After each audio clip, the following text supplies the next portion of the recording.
महाराष्ट्रातील भाजपची उमेदवार यादी आज जाहीर होण्याची शक्यता आहे। मात्र धाराशिव आणि सिंधुदुर्गच्या जागेवरती भाजप उमेदवार देणार का याकडे सर्वांचं लक्ष लागलंय। तर मुंबई नॉर्थ सेंट्रलच्या जागेसाठी कोणता उमेदवार असणार याकडे देखील सगळ्यांचं लक्ष आहे। ठाण्यात शिवसेनेच्या मेळाव्याचे आयोजन करण्यात आलं। लोकसभा निवडणुकांच्या पार्श्वभूमीवर मुख्यमंत्री एकनाथ शिंदे नेत्यांना आणि कार्यकर्त्यांना संबोधन करणार आहेत। रश्मी बर्वेंना आणखी एक धक्का बसलाय। जात वैधता प्रमाणपत्र रद्द करण्यासोबतच त्यांचं जिल्हा परिषदेचं सदस्यत्व सुद्धा रद्द करण्यात आलंय। विभागीय आयुक्त विजयलक्ष्मी बिद्री यांनी याबाबत कारवाईचे आदेश दिलेत। माजी पंतप्रधान मनमोहन सिंग निवृत्त होणार आहेत। राज्यसभेतली त्यांची 33 वर्षांची संसदीय खेळी ते संपवणार आहेत। त्यांच्यासह 9 केंद्रीय मंत्र्यांचा 54 राज्यसभा सदस्यांचा कार्यकाळ संपतोय। पंतप्रधान नरेंद्र मोदी शिवसेनेचे उमेदवार राजू पारवे यांच्या प्रचारासाठी राज्यातील पहिली प्रचार सभा घेणार आहेत। कन्हानमध्ये 10 एप्रिलला मोदींच्या जाहीर सभेचं आयोजन करण्यात आलंय। या सभेला मुख्यमंत्री एकनाथ शिंदे, उपमुख्यमंत्री देवेंद्र फडणवीस आणि भाजपचे प्रदेशाध्यक्ष बावनकुळे देखील उपस्थित राहणार आहेत। हिंगोलीचे खासदार हेमंत पाटील यांच्या समर्थकांनी मुख्यमंत्री एकनाथ शिंदे यांच्या वर्षा निवासस्थानी शक्ती प्रदर्शन केलं। हेमंत पाटलांची उमेदवारी कायम ठेवण्याच्या मागणीसाठी त्यांनी मुख्यमंत्र्यांची मुंबईत येऊन भेट घेतली। तर मुख्यमंत्र्यांनी सुद्धा हेमंत पाटील यांची उमेदवारी कायम असल्याचं सांगत शिवसैनिकांना विश्वास दिला। एकनाथ खडसे भाजपात प्रवेश करत असतील तर मी सुद्धा दिल्लीत राहिली नसते।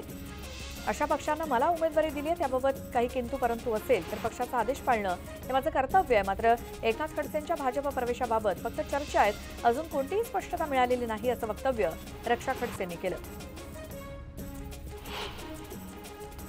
लोकसभा निवडणुकीदरम्यान उद्धव ठाकरेंनी भाजपला मोठा धक्का दिलाय। भाजपचे जळगावचे खासदार उन्मेष पाटील हे भाजपला सोडचिठ्ठी देत शिवसेना उद्धव बाळासाहेब ठाकरे पक्षात प्रवेश करणार आहेत। आज उद्धव ठाकरे यांच्या प्रमुख उपस्थितीत शेकडो कार्यकर्त्यांसह पाटील शिवसेना ठाकरे गटात प्रवेश करतील। नरेंद्र मोदींना पुन्हा पंतप्रधान करण्यासाठी किरण सामंत यांनी रत्नागिरी सिंधुदुर्गच्या जागेचा दावा सोडलाय। अबकी बार 400 पार होण्याकरता किरण सामंत यांनी माघार घेतल्याची माहिती न्यूज 18 लोकमतला सूत्रांनी दिली। उन्हाळ्याच्या सुट्ट्यांमुळे एप्रिल महिन्यातच रेल्वेचं बुकिंग फुल झालंय। सध्या वेटिंगवरती असलेल्या नागरिकांची संख्या 100 पार केली आणि त्यामुळे धाराशिव जिल्ह्यामध्ये मतदानासाठी येणाऱ्या मतदारांची मात्र अडचण होणार आहे। डोंबिवली रेल्वे स्थानकातील सरकता जिना गेल्या काही दिवसांपासून बंद आहे, त्यामुळे वृद्ध आणि अपंग प्रवाशांचे हाल होत आहेत। त्यामुळे लवकरात लवकर हा सरकता जिना दुरुस्त करून पुन्हा सुरू करावा अशी मागणी प्रवाशांकडून केली जाते। एमपीएससीतर्फे पीएसआय संवर्गातील 15 ते 27 एप्रिल या कालावधीत होणारी शारीरिक चाचणी पुढे ढकलण्यात आली आहे। लोकसभा निवडणुकीचा कार्यक्रम विचारात घेऊन ही चाचणी आता 29, 30 एप्रिल आणि 2 मे रोजी होणार आहे।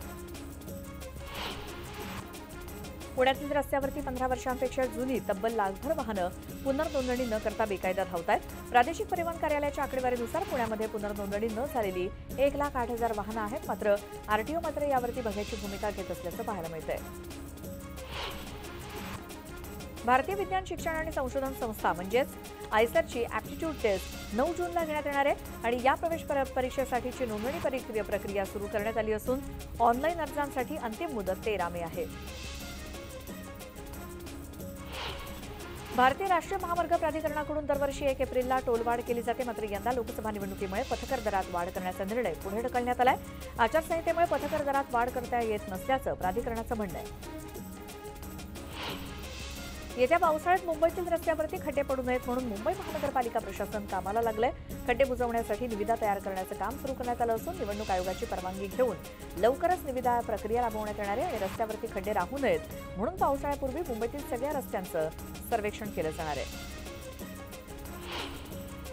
येत्या 19 एप्रिल ते 1 जून या कालावधीत होणाऱ्या परीक्षांच्या तारखा आगामी लोकसभा निवडणुकांमुळे बदलण्यात आल्या आहेत। त्यामध्ये जेईई मेन, एमएसटी सीईटीचा देखील समावेश आहे। तर जेईई ॲडव्हान्स आणि नीट यूजी परीक्षांच्या तारखांमध्ये कोणताही बदल करण्यात आलेला नाही। केंद्रीय निवडणूक आयोगाकडून 5 राज्यांमध्ये 8 जिल्हाधिकारी आणि 12 एसपींची बदली करण्यात आली आहे। तर बदली झालेल्या अधिकाऱ्यांच्या जागी शॉर्टलिस्ट अधिकाऱ्यांची नियुक्ती होणार आहे।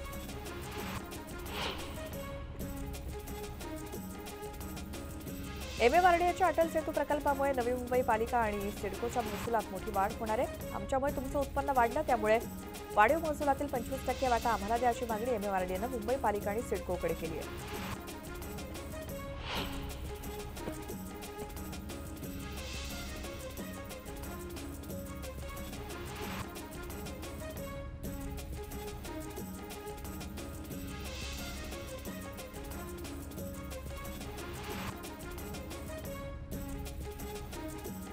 मुंबई महानगरपालिका निवडणुकाची लिटमस टेस्ट समजल्या जाणाऱ्या मुंबई विद्यापीठ सेनेच्या निवडणुका पुन्हा रखडण्याची शक्यता आहे. मतदानासाठी केवळ 18 दिवस शिल्लक असताना निवडणुकांचं वेळापत्रक अद्याप जाहीर झालेलं नाही. त्यामुळे आता थेट लोकसभेनंतरच सिनेटचा निकाल येण्याची शक्यता आहे.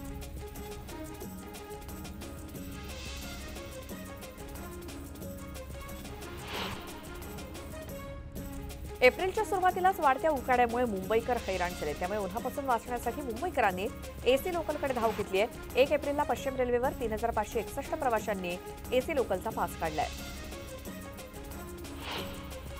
राज्यामध्ये 6 ते 8 एप्रिल या काळात कोकण मराठवाड्यात पावसाचा अंदाज आहे. तर विदर्भात तुरळक ठिकाणी हलक्या पावसाची शक्यता आहे. त्या राज्यात प्रामुख्यानं विदर्भ, मराठवाडा, मध्य महाराष्ट्रात कमाल तापमान सरासरी 38 ते 40 अंशांच्या घरात राहण्याचा अंदाज आहे.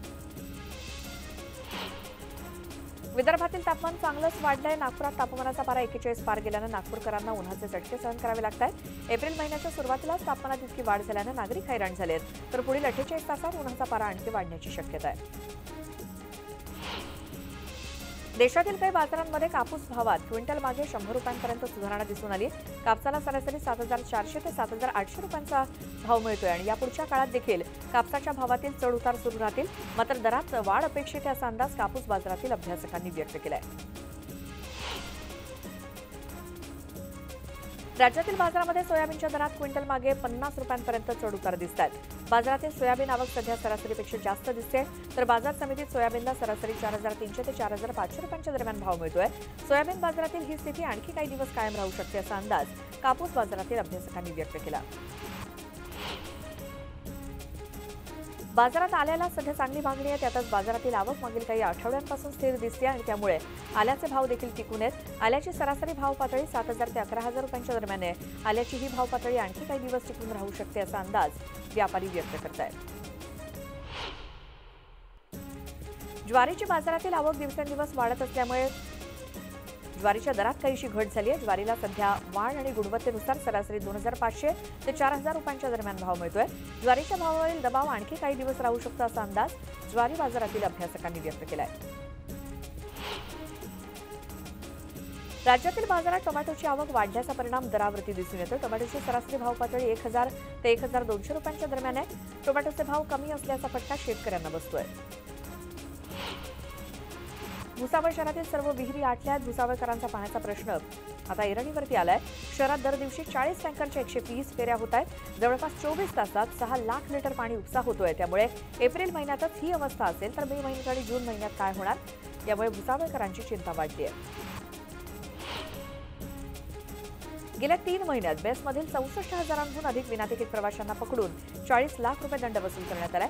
अनेक प्रवासी तिकिटांचे पैसे वाचवण्यासाठी तिकीटच काढत नाहीत. त्यामुळे त्यांना 66 रुपये ते 200 रुपयांपर्यंतचा दंड भरावा लागलाय.